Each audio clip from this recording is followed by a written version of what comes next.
இயேசுவுக்கே புகழ். இயேசுவில் பிரியமானவர்களே, இன்று நம் ஆண்டவர் 2 சாமுவேல் 7ஆம் அதிகாரம் 18ஆம் வசனத்தினூடாக இவ்வாறு நம்மோடு பேசுகின்றார். என் தலைவராம் ஆண்டவரே, இதுவரை நீர் என்னை வழி நடத்தி வந்தமைக்கு நான் யார்? என் குடும்பம் யாது? நேற்று வரை என்னை நடத்தின ஆண்டவர் இன்றும் என்னோடு இருக்கிறார் என்பதை நினைவு கூறும் மிகவும் அருமையான நேரம் இந்த புதிய காலை வேளை. தாவீது ஆண்டவருடைய திருமுன் வந்து அமர்ந்து, என் தலைவராம் ஆண்டவரே, இதுவரை நீர் என்னை நடத்தியதற்கு நான் எம்மாத்திரம், என் குடும்பம் எம்மாத்திரம் என்று ஆச்சரியத்தோடும் நன்றியோடும் கேட்டார். தாவீதின் வாழ்க்கையை பார்த்தால் அவர் எப்போதும் உயரத்தில் இருந்தவர் அல்ல. ஒரு காலத்தில் அவர் சாதாரண மேய்ப்பன். ஆடுகளை மேய்த்து கொண்டிருந்த அவரை ஆண்டவர் ராஜாவாக உயர்த்தினார். பல போராட்டங்களை கடந்து வந்தார். எதிரிகளின் அச்சுறுத்தலையும் தனிமையையும் கண்ணீரையும் சந்தித்தார். ஆனால் ஒவ்வொரு நிலையிலும் ஆண்டவருடைய கரம் அவரை தாங்கி வழிநடத்தியது. அதனால தான் ஒரு நாள் ஆண்டவருடைய சன்னதியில் அமர்ந்த போது தாவீதின் இருதயத்தில் இருந்து இந்த வார்த்தை வெளிவந்தது, நான் எம்மாத்திரம் ஆண்டவரே என்று.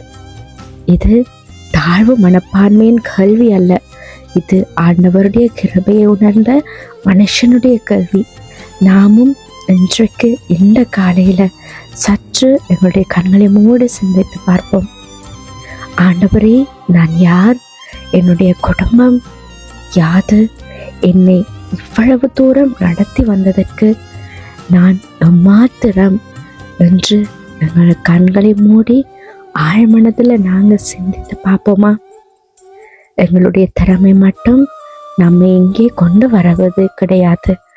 நாம் திட்டமிட்டதெல்லாம் நடந்ததால் மட்டும் இன்றைய நாளில் நாங்கள் காண முடியாததா இருந்திருக்காது.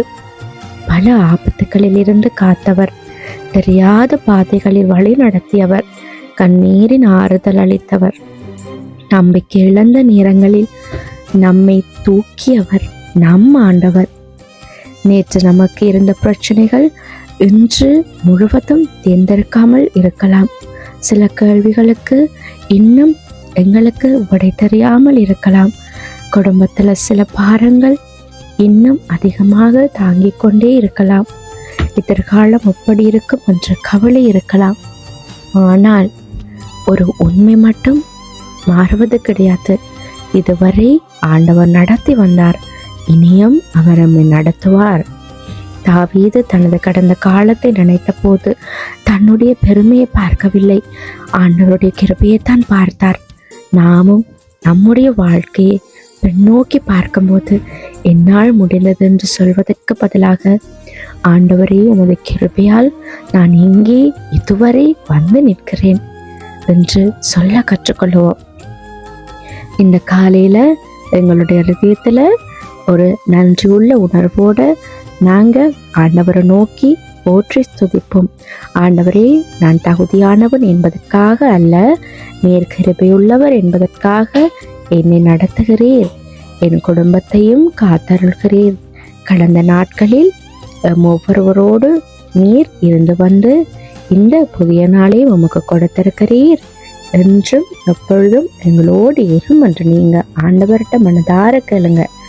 நம்முடைய வாழ்க்கையின் அடுத்த பக்கம் இன்னும் எழுதப்படவில்லை, ஆனால் அந்த பக்கத்தை எழுத போகிறவர் நம் ஆண்டவர். அதனால பயத்தோடு இல்லாம நம்பிக்கையோடும் விசுவாசத்தோடும் இந்த நாளை தொடங்குங்க. இன்றைய காலை ஆண்டவர் உங்களுக்கு பரிபூர்ண ஆசீர்வாதத்தாலும் நன்மையாலும் உங்களை நிரப்புவார். நான் யார் என்பதை விட என்னை நடத்துகிறவர் யார் என்றதுதான் முக்கியம். அதனால கண்களை மூடி ஆண்டவர்கிட்ட ஒப்பு கொடுப்போமா? அப்பா தகப்பனே, கடந்த காலத்திற்காக நன்றி, இன்றைய நாளை நமக்கு தந்ததற்காகவும் நன்றி, எதிர்காலத்திற்காகவும் உமக்கு மனதார நன்றி கூறுகிறோம். எங்களுடைய குடும்பத்தை உமது கரங்கள் ஒப்பு கொடுக்கிறோம். எங்களுடைய வீடுகளில் சமாதானமும் எங்களுடைய இதயங்களின் நம்பிக்கையும் உங்கள் பாதைகளில் உமது வழிநடத்துதலும் இருக்கட்டும். ஆமேன்.